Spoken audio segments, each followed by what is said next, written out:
I'm losing it, man. I am losing it. Here, let me get dressed up for the channel. Welcome back to the channel. I don't know if I'm confused or I have clarity, but let me show you what's going on. First, I'm going to show you some of my avocados. What's going on over there? These are fairly new avocados I got. This one is Gwen, I think. This one is Nabal. This one is Gwen. So I'm going to be putting those in. I'm going to be doing that one myself because last week, or a couple days ago or so, last week is good enough, I had my avocados put in.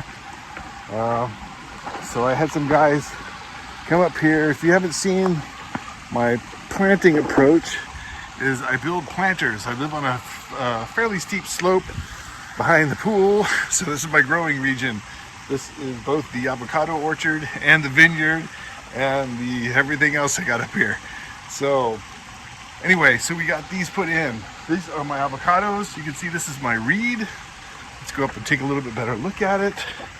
Some of the dirt here is still kind of loose. I don't know if they really planted them exactly like my instructions, but whatever. We've got what we got, man. So this is my reed.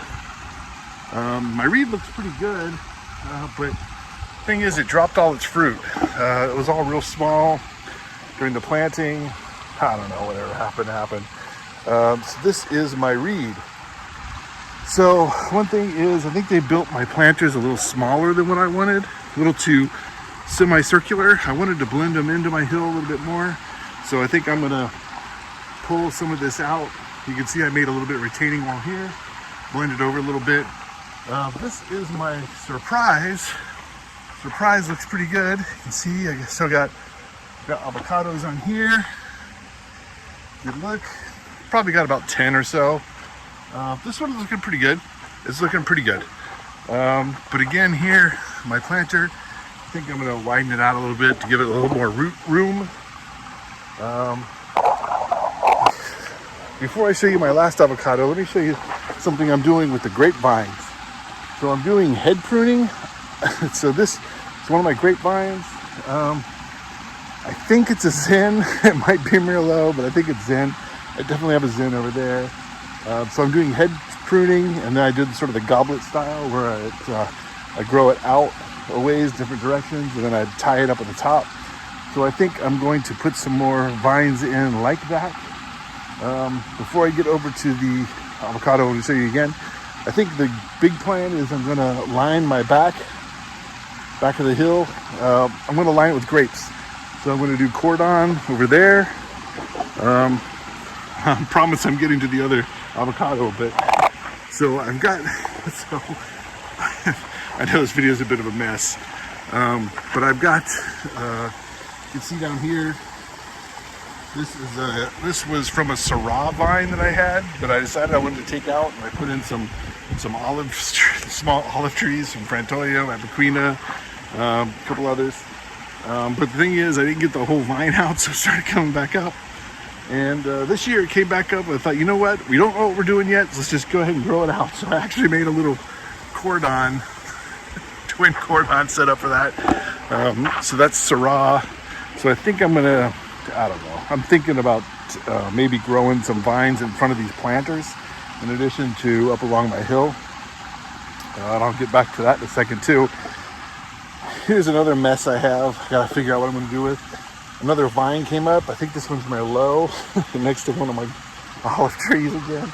So I'm just tying it up until I figure out what I'm gonna do with it, right? So of course here we've got our head trained. I think it's Zen. I'll show you, I do have another Zen over here. And after this, I want to kind of give you stay tuned. I want to kind of give you a little bit of update what things might be happening. So anyway, so here's my dog, Bella. So, but here again, this is Zinfandel. This is the one I tried. I don't know if you've watched my channel before, but I was going to take all the grapevines out. But then I tasted this one. I went, oh my God, this is the best tasting grape I've ever had in my life. We need to rethink this vineyard project. So we can't abandon it. So we're doing it because of this vine. So I got this one going. I'm head training it in a goblet style, right? So I tie it up at the top. And the thing is, that allows me to plant with more higher density next to other trees. Like for instance, this is my lamb Haas tree. Let's take a quick look at it. So we've got some avocados, this small, these aren't real big. It's dropping a lot. It probably had, I don't know, 200 of them when it started flowering. But of course it's not that big of a tree, right? I mean, it's probably, I don't know, 10 feet or so, 8 feet, but it's still pretty thick, but it's not, you know, it's not a monster. So it can't carry that many. So it's dropping a lot, but it's still got some on there. I don't know, I've probably got at least a dozen, maybe 20 or something like that. The thing is, if I do my head training goblet style, these are probably, I don't know, it's probably 6 feet from my tree. That means I can grow my tree out a ways and not interfere too much with the vine, which means I can keep my vineyard going as well. Still got a lemon tree. I've got a bunch of citrus I'm going to plant up here. I think, so here's the thing, right? So two things. Number one is, I've got a couple more avocados to plant. I got 2 more trees. Not quite as big as these, but the thing is, so that means it's going to give me 5 avocado trees up here, which is kind of a lot. And I got about 8 citrus going. So I also have some citrus over here and some over there too. And it's pomegranate. So here's the thing, 2 things, I guess, which I said it already, but I'm going to expand out the vines. I'm actually going to go take this. I'm in Southern California, San Diego, where we have wineries, right? So there's a guy not too far from me who has Viognier wine, and I actually kind of want to grow a Viognier and have Viognier wine. But, you know, I hear it's not real productive and all that, but, you know, whatever. So I'm going to go talk to him. I might put in some Viognier. It all comes down to what my yields are, right? Because here's my Zinfandel. I think I can get a lot of Zinfandel. So I was just going to go Zen and then maybe a little Syrah, a little Merlot, splash it all together, and that's the house wine, right? But I'm actually thinking I'm going to combine it. Well, so I'm going to do 2 wines. I'm going to do a red and a white. So red is going to be house blend, right? And I think I'm going to do a Viognier. That's what I really want to do. I know the fermentation's a little trickier, so I'm working on getting that dialed in a little bit more. I do have some cab. I got a bottle from my last run of making wine from other people's grapes. So I got that going. So I am going to expand the vineyard project, which leads me to probably what the purpose of this channel, the purpose of this video is. Dude, I might have to split this channel into 2. I don't think I want to have an avocado sort of channel and the vineyard in one. It's not really good for the algorithm or people's interest, right? So I think people that are more interested in watching the vineyard and making wine would rather see that.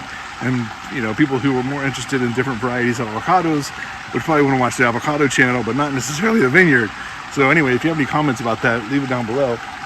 But I think I'm going to have to split into 2 channels. And I'm heading towards, I think, making this my vineyard channel and then launching a sort of an avocado channel or something like that. Anyway, that's my thought. So if you have any advice, you know, I'm welcome to advice because, dude, I have no subscribers anyway. But we're going to get there. We're going to get there. So with that, dude, I don't know if I'm confused or have clarity. I think I have clarity, but I got to get through a little confusion first. So with that, dude, I will see you in the next video.